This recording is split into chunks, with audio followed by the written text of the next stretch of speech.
ఇప్పటికే మందకృష్ణ నాయకత్వంలో ఉన్న ఎంఆర్పిఎస్ గత 30 సంవత్సరాలుగా సుదీర్ఘమైన పోరాటం చేస్తున్న పరిస్థితి కూడా మనం చూస్తూ ఉన్నాం.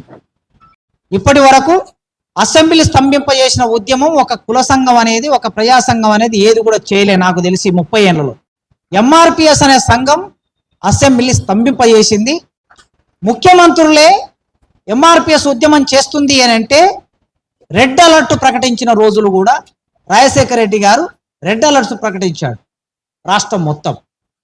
ఇది ఒక చరిత్ర మనం చూసాం. ఈదుమూడిలో సంఘం పెట్టి రేపు జూలై 7వ తారీఖుకి 30 ఏళ్ళు అవుతుంది. ఈ 30 ఏళ్ల కాలంలో ఈ ఉద్యమం సాధించిన విజయం ఏమిటి?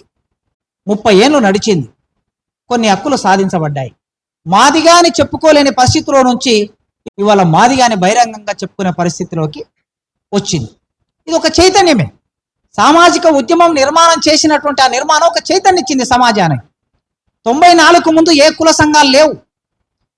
ఎప్పుడైతే ఎంఆర్పిఎస్ అనేది మాదిగ దండోరా అనే పేరు మీద ముందుకు వచ్చిందో ఇమీడియట్ గా చాకిరేవు దెబ్బ వచ్చింది.